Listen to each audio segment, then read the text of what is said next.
Hi beautiful people, thank you for tuning in. My name is Lucy and today I'm gonna show you a few of the powders which I use in my kitchen.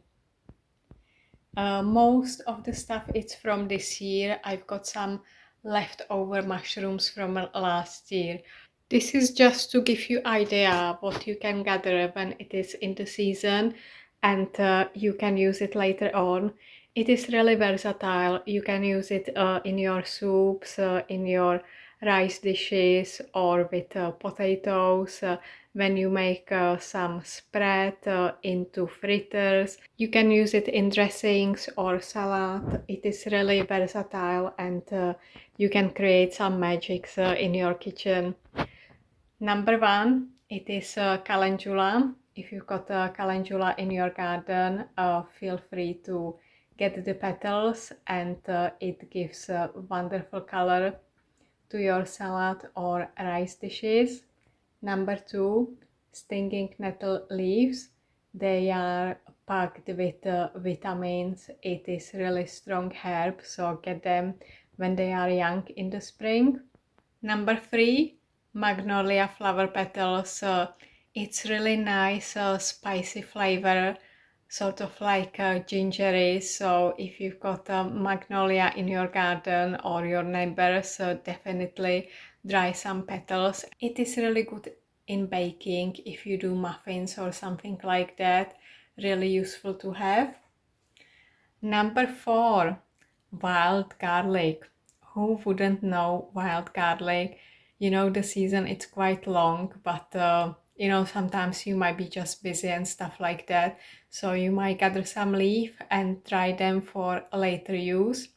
You can make also infused oils or something like that. Number five, I've got a combination of magnolia petals again, but with wood avens and common hogweed seeds. It is really nice for baking, for brownies, cakes, biscuits, or there is a game changer. You can make a nice warming tea in the winter as well. Number six, I've got Alexander's. This was my first year which I find some Alexanders and I really love it. So yeah, I save the leaves and enjoy them a bit later. Number seven, rose petals. You can go for wild rose or from your garden. It is wonderful, the smell, flavoring, again, really nice for baking. Number eight, ground elder. It has got sort of like a parsley-like flavor. Get it in spring when it's young and yeah, really good for soups and other seasoning. And if you have it in your garden, don't fight it, just eat it. Number nine, lilac flowers. Again, good for baking, or you can sprinkle it into your porridge or some warming drink. Number 10, we've got a dead white nettle. It is quite unusual.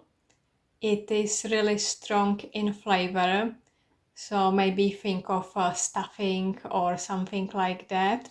So use it sparingly, but really nice. I put some today into fritters, which I'm making from sweet potato. So yeah, definitely good one to try. Number 11, Japanese cherry blossom.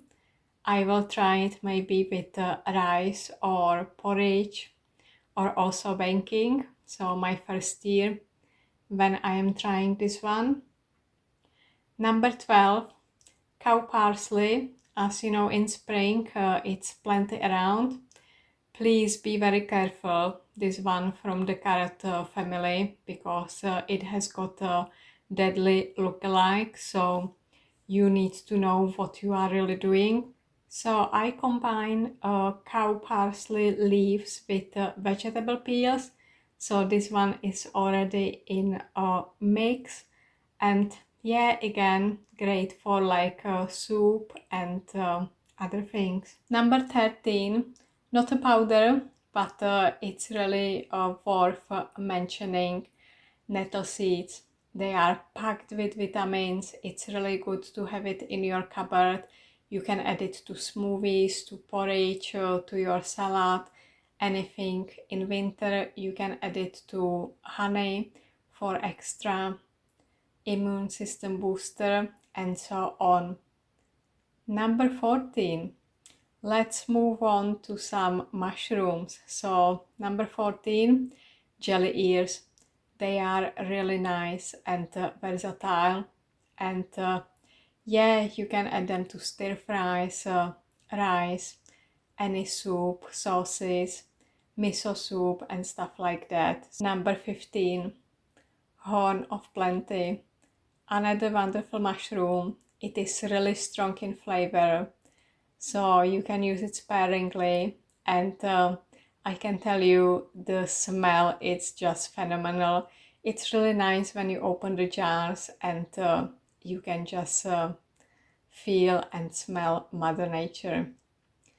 Number 16, this is from this year actually. So dried saddle, really nice mushroom. You can eat it when it's really young. When it's older, it's really tough, and when it's a bit tougher, you can dry it and make it into sort of powder. So I'm gonna use it in soups and sauces and stuff like that. So here is my tiny list, and I look forward to your suggestions and any tips what you use in your cupboard.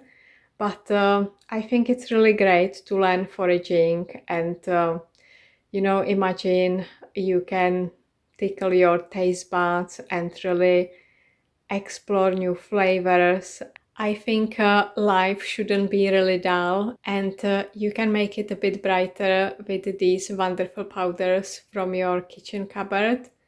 And yeah, enjoy life, and thank you so much for tuning in. Bye until next time.